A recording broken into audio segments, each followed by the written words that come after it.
यो बाबा दुनिया के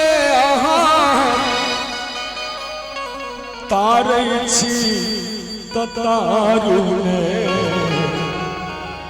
हमरो आबू बारू ने यो बाबा दुनिया के तारै छी तारू ने हमरो आबू बारू ने।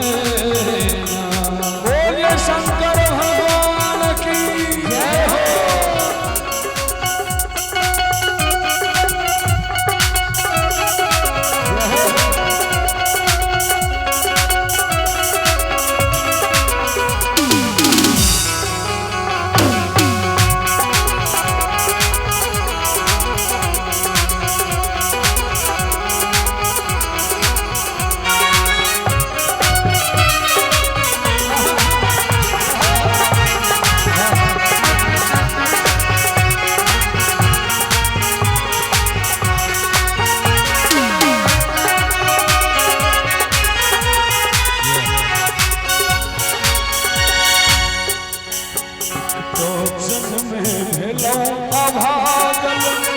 पाछा संग दरिद्रा लागल एक दर्शन में भेलो भागल पाछा संग दरिद्रा लागल।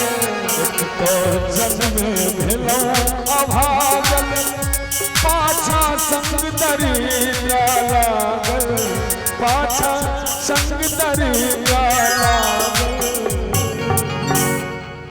कैसा भाई और कहीं कमला पुत्र संजीव झा उनका तरफ से 101 रुपया बहुत बहुत धन्यवाद हार्दिक हार्दिक अभिनंदन करी छी। और एक तो जन्म में भेलौ अभागल पाछा संग दरिद्रा लागल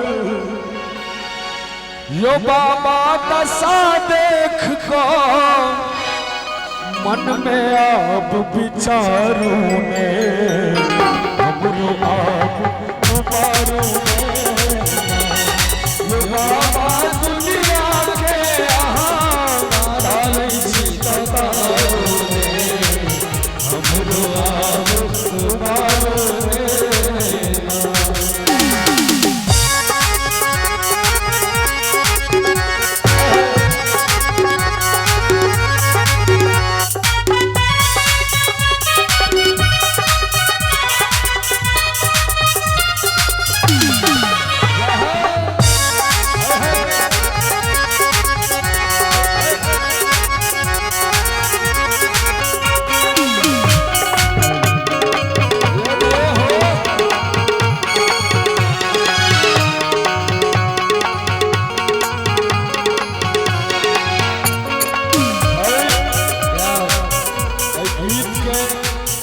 सबसे मार्मिक लाइन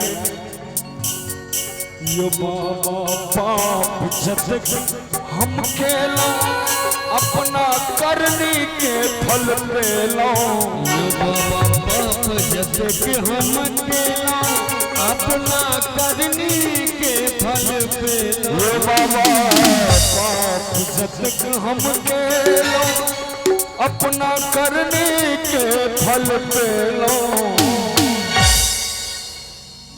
मनुष्य जीवन में कोनो न कोनो भूल चूक में पाप भइए जाय छै। सबसे बड़ा सुंदर भक्त के भाव छै यो बाबा पाप जतक हम केला अपना करनी के फल पेलो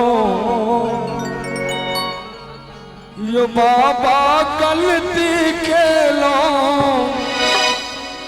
कान पकड़ को मारू ने हमरो आब उबारू ने ये बाबा गलती केला कान पकड़ के मारू ने हमरो आब उबारू ने। ये बाबा दुनिया के तारै छी तारू ने हमरो आब उबारू ने।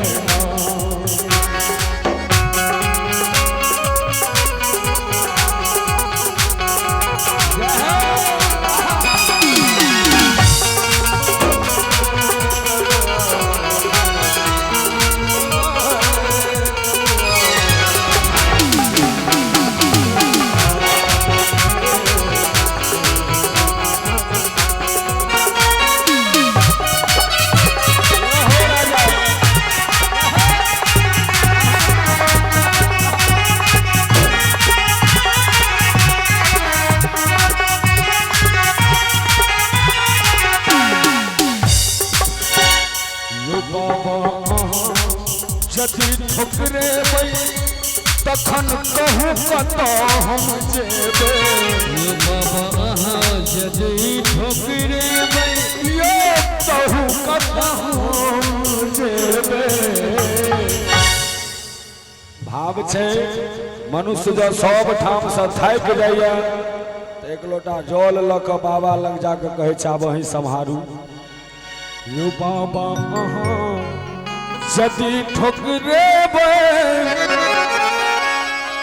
तखन कहूँ कतो हम जेबै हे तखन कहूँ कतो हम जेबै। यो बाबा अरविंदो के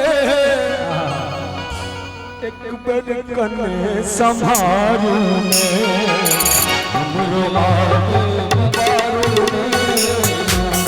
यो बाबा दुनिया के अहाँ तारे छित तारू ने हमरो